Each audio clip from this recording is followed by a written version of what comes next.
Welcome to Blueprint for the New Reality. It's a weekly Wednesday webinar where we discuss the current trends and happenings in the roofing industry. This week we're talking about roofing in the new reality. We have a very special guest, Justin Woodruff, and he's with Ready Roofing. We're going to introduce the panelists, then we'll get to Justin and learn all about him, his company, and how he's going to help y'all scale. So let's start with our VIP, Jason. Hi, I'm Jason Sloan with Title Law Solutions. I'm the business development specialist, and what we do is we do supplements, and we're backed by attorneys. Cool. What about you, John? Hey, everybody. John DeRosa, SRS Distribution. I am here to, basically be the guy that everybody pokes fun at during the call. So, but other than that, I'm here to help you in any way that I can, and I'll introduce Jeff Wisniewski. Hi, I'm Jeff Wisniewski, founder of Giddy Up. I'm really here to poke fun at John, just to go in. Yeah, that's kind of my role here in the team. Especially following John in his career as the Tiger King. William. I'm William. I'm the general manager of production for Labor Connect, and I work for Mr. Nathan Higgs, and I work with Bill Hicks down there. Well, Bill's joining us this week. We've missed you. Oh, thank you. It's good to be back. Bill Hicks, sales manager, Labor Connect, here to help with production management and crew sourcing. All right, we'll round it off with the trifecta with Nathan. Hi, I'm Nathan Higgs. I'm the Director of Operations of Labor Connect. I try to keep Bill and William, in control. So that's what I do all day. It's kind of tough. And you haven't had a heart attack yet. I have not. All right, Justin, are you ready for this? Yeah. Hey, guys, how's it going? I'm Justin Woodruff, CEO of Ready Roofing Company, and I'm here to mess stuff up. So do that on our own. No, it's great to be on here. I'm just here to chat with you guys, and I think we come up with some pretty good questions. I think I got some good answers for you guys. So I'm just excited to help in any way that we can. We're a smaller roofing company, starting to make a name for ourselves, and trying to go from that $5 to $10 million mark. So I'm excited to share anything that anyone would like to know. Okay, great.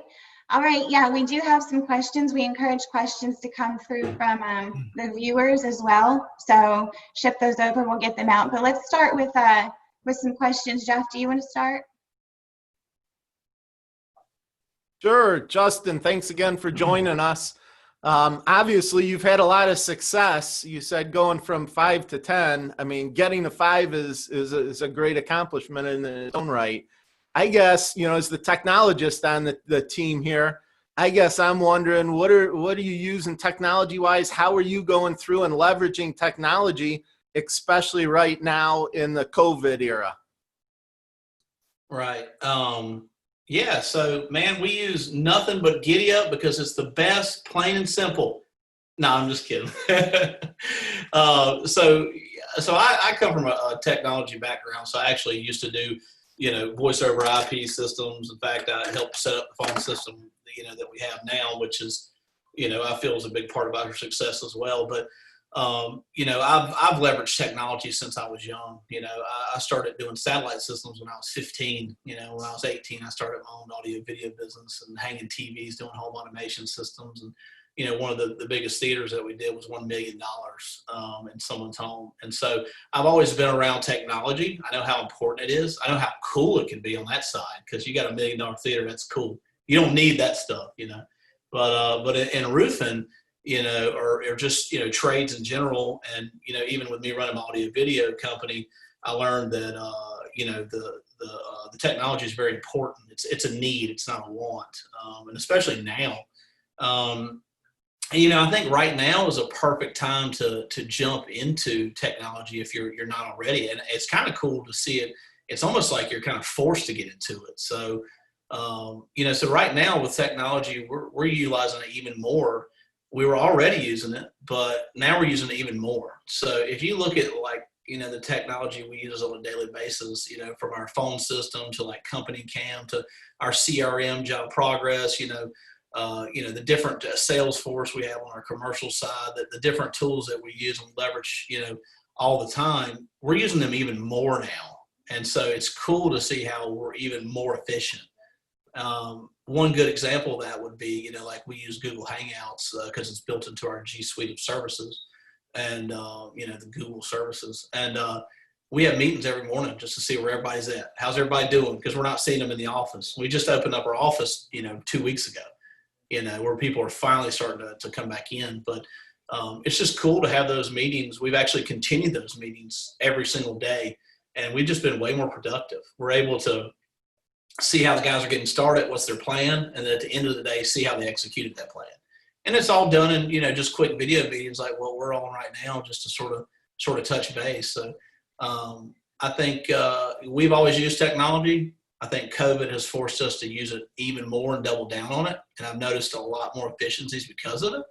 And although COVID sucks, we're having to do what we have to do to make it get by, it's almost sort of like I don't know, without trying to offend someone, almost like a godsend for some of these people in this industry, because some people, they don't want to use it. They don't want to use technology. So, and I think they're finally realizing, again, COVID sucks, but, we're finally realizing, crap, technology really works well. So, it's a great time for technology to shine. And this really proves that how technology can, improve your business. So.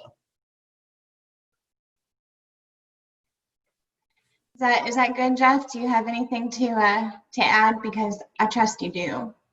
I would monopolize and go on forever and ever, but I know that it looked like John DeRosa had a question. He's dying to ask. Look at him. He is all over it. I just was looking for you to pontificate like you normally do, but thank you for sparing us that. One of the things, Justin, you said that you've gained a lot of efficiencies, and I'm just kind of interested in knowing, like, where exactly do you see? I mean, I agree with you 100%, right? I think that as bad as this COVID thing is, it could be a blessing in disguise because it's forcing all of us to do a lot of things differently that I think many of us for a long time knew that we might need to pay attention to. So what do you see as some of like the net gains that you're finding just based on the changes that you made and the way that you're leveraging technology? How's it helping you guys? Yeah, I would say just immediately the efficiencies in communication. I don't know if I could directly contribute it to necessarily net gains, but it is cool to know at any given moment, where a project is, verbally, instead of just looking at it, in Salesforce or Job Progress or something. So I would say just the communication, knowing where we are at any given moment makes for, verbally and as well as in our CRMs, it just makes good for some really good sales projections, just to, sleep better at night knowing that your team is confident and, using that technology in those meetings that we do every day to do that. So, we're like 4.2 million now, and I'm hoping we can, I think we'll be at 10 by the end of the year. I got a feeling, we did 7.5 last year, but I don't know. I'm feeling bad after talking to Nathan, man. He's like, man, we're doing $40 million. And, he's talking about the way he leverages technology, how tech savvy he is, but yeah, no, I don't know. I don't know if I'd contribute directly to any net gains right away necessarily. I mean, I'm sure it's there, but we were already using the technology. So I think it just makes us more efficient, just having to use it even more now. Hopefully I answered pretty good there. No, but we're just going to move on. Technology is one of those things. All right, do it again. I'll restart. Technology is one of those things. You've seen it in supply houses. They're getting more technology. They're showing you where the deliveries are. They're showing you delivery photos. That helps you in your upfront production. So that the material's there. When it's going to arrive. So that you want to install the next day. All those things. That's a lot of stuff that is coming out today. It gets away from the guys with the manila folders. When back in the day when I first got into roofing, I'd go into a production office and, there was stacks and stacks and stacks of manila folders of jobs waiting to be processed. CRMs have really taken that to the next level. And I think evolve or die is what it's going to end up being. And you can see that. You obviously are leveraging your technology, but as new features come out and new ideas and new theories come out in CRMs, it's only going to get more competitive. And I think it's going to definitely only help your company and every other company succeed better because it makes your salespeople be able to do what they're good at and sell instead of having to track the file and deal with, oh, did they pay or did they not pay? It's easily a click of a button and say, hey, they haven't paid. Let me call them, or an alert or, a gentle nudge on their task list. Hey, you need to call this guy, instead of them having to remember, because all they're focused on is selling. And that's what you want them to be focused on, right? You don't want them focused on collections and dealing with that bullshit, but you want them to be able to really go and build it and go. But you also want them to still be responsible for their files. At least that's the way I view a salesperson anyway. What was your question, Nathan? I lost it. I didn't ask a question. I just piggybacked okay. off of John DeRosa. Okay. We're talking about technology, but I think really we want to know, Justin, how you scaled to get to where you are, aside from the utilization of technology. Nathan. All right, let me get this right so I can answer right, or else John's gonna pick on me. By the way, John, I thought you were supposed to come over here at some point to our office. Well, yeah, but I'm in New York and my governor says I can't leave my house. You gotta move. I can't even be on a phone call with you guys without wearing a mask and being 6 feet apart. Hey, I thought I saw you drinking a soda. Is that legal? Not in New York. No, only if it's 6 ounces or less. Okay. And I can't use a plastic bag anywhere near me. No, that's but bad. I am allowed to walk on the dry sand. At least I saw Justin using a straw. Do you remember when you could do that, John? Thanks, guys. Oh man. Well, it's not cardboard, but what's a few turtles? Those cardboard straws, man. Those things suck. But Justin, all seriousness, as soon as I'm allowed to fly, I will be down to hang out with you guys. Promise. World headquarters. All right, cool. All right, so Rebecca, you said besides technology, how have we scaled? I'll be honest with you. I figured it out. I think the past 2 weeks I've been doing a lot of discovery, and so what I figured out is that from 0 to 5 is just nothing but hustle, and then delegation. I mean, that's really it, and having good people on your team. Period. With having all, values, and everybody says culture. I think I want to throw up if I hear it one more time, but we got a great culture and there's a lot of great people here, and I can, contribute our success and our rapid scaling, to that. Now it's just different. I feel like we're starting over again. We're putting more structures in place and things like that. And, we got a board now. I'm actually, being a CEO and becoming a CEO instead of an owner. And, I'm new at it. I'm the new guy on the block. I've been doing it 3.5 years. And, I don't know as much as you guys. I don't. But, I can tell you we've done it, and we're going to continue to do it. And we're going to take it to the next level. But to get to where we are now was a lot of freaking hustle, a lot of headache, a lot of keep going, and realizing our mistakes and overcoming them and creating solutions to get past them, and, not just repeating them over and over again.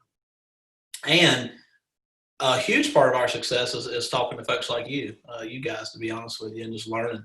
I don't think you can, start a business and not research at all. And so I think some of the best, ROI is, speaking with folks like you, jumping on social media. I flew out to shadow Paul Reed for, 3 days, changed my damn life, and so I think that's been a big part of it, besides the technology, of course. If you were with Paul Reed, how much impact did that have on your wardrobe?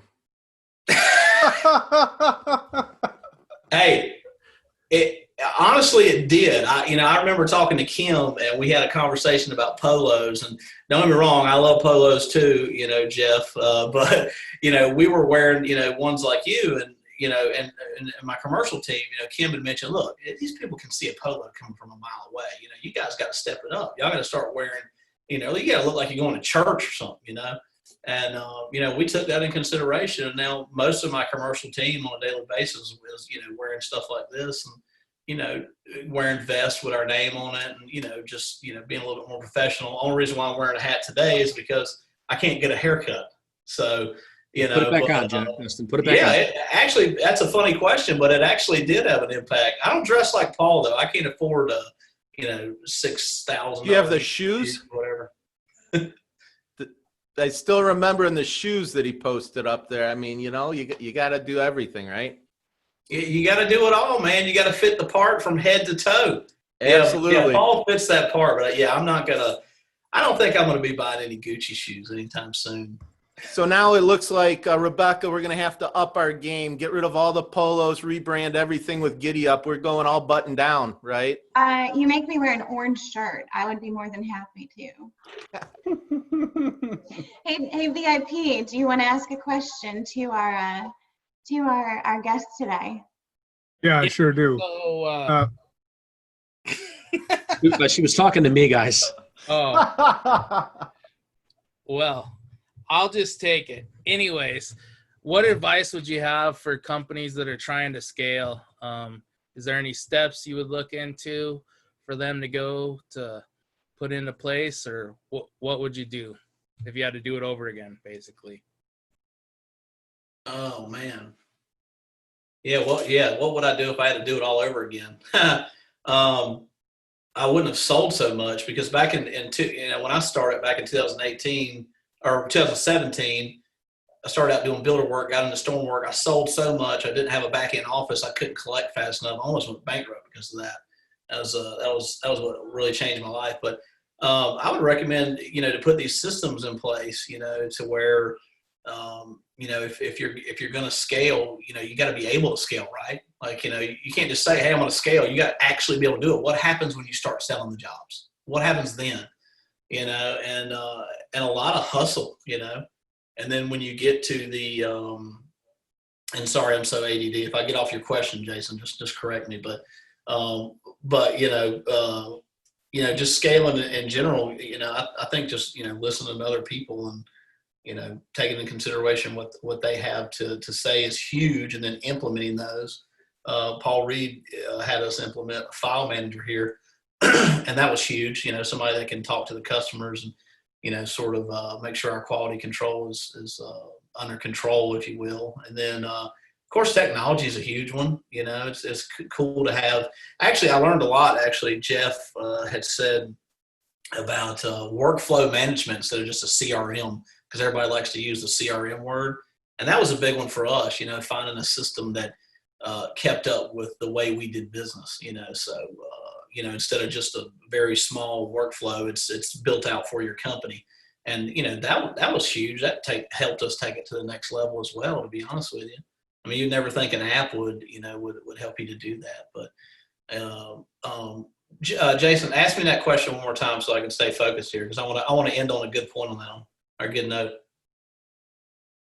Just basically any points that you would give to other contractors, and then the second point was, if you had to do it over again, what would you do? So I guess any points for new contractors trying to scale. Yeah, listen, learn, and implement, and learn from guys like, Nathan Higgs. I didn't even know you had owned a roofing company. Now I'm like, hey man, before we hang up, I gotta get your number. But if I could do it over again, I wouldn't have tried to do it by myself.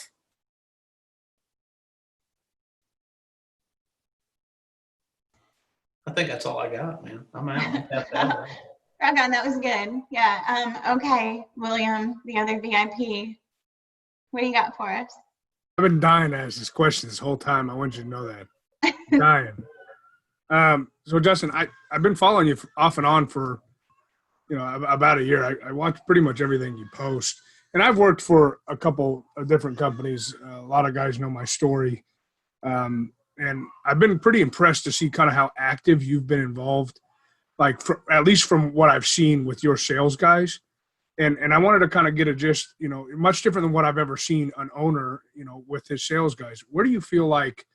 How much do you feel like an owner should be involved? And what are maybe some key points that you could give other owners where like you saw success with like maybe your reps that was different than just babying them? Does that question kind of make sense here? So how involved should an owner be, I guess, right, with the sales staff? Yeah. I would say, I don't know, I guess it depends on the size of your sales staff. Like we're getting to a point where I can't be but so hands-on, with everyone. But I always want to make time for everyone, But in the beginning, like all the videos and stuff you saw, that was my approach is having to get out there and put this content out there. And so I wanted to, jump on the roof with all the sales guys and be really active with them and interview them and talk with them and include them in on everything. So I think an owner should be extremely active with the sales guys and just, now I think with me, I think ownership from the beginning, when you have a couple sales guys, you should be extremely active with them. And then when you start having to, concentrate on like the workflow part of your business and actually running your business and all the different aspects of it, then that's when you can step back a little bit. But make sure whoever you delegate to, like your, sales managers and things like that, make sure that they're active with those salesmen, that they're in line with the way, things had started with the company. And then, you still got to make time for everybody individually. Anybody can come into my office and then, I'll interact with them. We see each other around the office quite a bit and in the field and things like that. And then now I'm finding myself with multiple branches actually, driving to one branch one week, driving to one branch the next week, and then actually spending hands-on time with these people. Because what's cool is like, now I'm kind of back to the beginning when I was spending more time. So with the sales guys, so when I go to Virginia, they're just growing. They're starting to hire sales guys. So it's cool to get back in there and be super active with the new guys, and almost like really motivate them and amp them up. And, there's this one kid named Case in there, and I can't wait to see him, next week and just tell him, hey, man, you're doing really good. He was taking notes in a Dale Childress meeting, and these daggone notes are detailed, man. I got a report of it, and I'm like, this kid's going to be a daggone all-star, So it's I think you gotta stay focused on your sales staff. You gotta be involved with them. The heavier you involve, the better. But when you start to become to a point where you can't be involved with them, you do have to delegate to someone that has that same, vision as you. So be involved as you can be, and then until you have to move on. But make sure whoever's taking your position is doing a really good job at it. Big. Yeah, Jeff, are you taking notes? I am. I don't know if I'm going to quite have the number of pages of notes to the report that you got from your sales guy, but I'm trying. I want to see that. I want to see those notes now. They better be good. Bill, we're glad to have you back. It's Nathan's been keeping Bill busy, so we're graced with his presence today. And let's hear your question. Yeah, I've been super busy. I'm happy to be back. In looking at your company and researching it a bit, I had an opportunity to watch some of your videos, Justin, and everything you've got. And you've got some great branding going. I'm curious how important, how you look at branding and how important is branding? Extremely important. I would cry if I lost this brand. And that's how important it should be to you. It's extremely important, extremely important. And down to the logo that you design, the logo being different from everyone else's, the name, having the matching website. In fact, if you're just starting a business, I'd encourage you, if you're trying to pick a name, to go to a site like, GoDaddy.com and make sure that the web address is available, or at least there's some sort of option there to buy it once you start making some money. But yeah, branding is extremely important, man. From the colors that you choose, to the logo, to the name, to the matching website, and then, having all that on Facebook as well, or social media in general. And then you have to start thinking about scale and, how it's going to affect you as you go state to state. God forbid if something was to happen to one of the branches and there wasn't good leadership there and it happened to go under, you don't want it to affect all the other branches. So, you have to take that brand and multiply it, and then it starts to get even more complicated. And what I mean by multiplying is you wouldn't want to have just one Facebook page for the whole country, because it's not gonna work out well for you. So, you want to, as you do scale, multiply that brand into local regions, and, have a local reach as well as a national presence as well. And keeping that in mind is always on the forefront, and it's very difficult to implement. And some people take the lazy way and they don't do it, and they want to have one brand just throughout. And, it doesn't work that way for us. We want to be local and national. And if something ever was to happen on the local level, we don't want it to affect all the other branches that everyone else is working hard on. So branding is really, really important. and branding, scaling your brand is also very important, and it's difficult, especially in terms of quality, because if you're ensuring that your brand is protected everywhere and you're giving back locally. Anyway, it's kind of hard to explain. I get caught up in my own thoughts and words sometimes, but to answer your question, yeah, branding is extremely, extremely important. To share a little story, well, I was picking the Ready Roofing logo, and and the guy I had designed it for me, he kept sending me garbage, man. I'm like, dude, you got to pick something better. And when he sent me this logo, like, I immediately knew like that was it. And I sent him that Dumb and Dumber clip where he pulls up on the moped or whatever, and he just traded in for the Muffmobile or whatever he had. And he pulls up and he's like, just when I thought you couldn't be any dumber. He's like, you go off and you do something like this and you totally nailed it. And I remember that, about the logo, and it made that guy so happy. He's like, man, I thought this video was like you being mad at me, and then it got to the end and it was so cool. So anyway. I could tell that you really cared about the branding and, researching, watching your videos. They were just super high quality, super well done, and really informative for the clients and things like that, watching the commercial and the residential and the slate and stuff. And so just thank you so much for your input on it, because I saw those and I thought, this guy cares about his brand. Yeah, I do. And, I tell you, something I'm working on now, which it's going to sound crazy, but being genuine, it's getting tougher for me to be, genuine. And I don't want everything to just be like, I always say like a boilerplate template, right? I don't want to just stamp out the same result. I want, to speak to our customer directly when we do these videos. And, sometimes that's, it's a hard thing to do. But, I saw, I think it's Daniel Construction or something like that the other day. And man, they had such a great video. It was like the customer was out there on the front lawn and the production value was great. And they were talking to that customer. And you could tell this customer is very well educated, very, very wealthy man. And he knew exactly what to say about this construction company. And man, they just nailed it. And I'm like, dude, they just whooped our butt, man. Like we're good at like funny stuff, and we've done some interviews with customers and employees and stuff, but man, they just nailed it. So we got some work to do, man. Really, we're revamping, and we're, instead of just pumping out content like crazy, we're trying to get very genuine with it and get on our customers' level on the commercial side and on the residential side, just so that they know that we do care. We're not just a market. We are a marketing company, but we care about our client. The end result matters. We want those 3 referrals, per customer for that wow type of, result from each customer. And so, yeah, so we got some work to do, man. I'm working more on being very genuine in my videos. So. Yeah, you have quite the presence, that's for sure. Nathan, you were chatty Cathy a little bit, but I don't think you got your question in. Yeah, so we've got just a few more minutes if you want to get it out there, and then we'll wrap it up. Cool. Yeah. So Justin, the big thing from me from being a CEO is, setting that expectation that you're willing to work when your people are willing to work, right? And so, tell me what your typical day looks like. I can tell from the stuff that I've seen of yours, it definitely, you're the guy that's, followed my lead instead of, just telling them, hey, do this, I'll stand behind you type guy.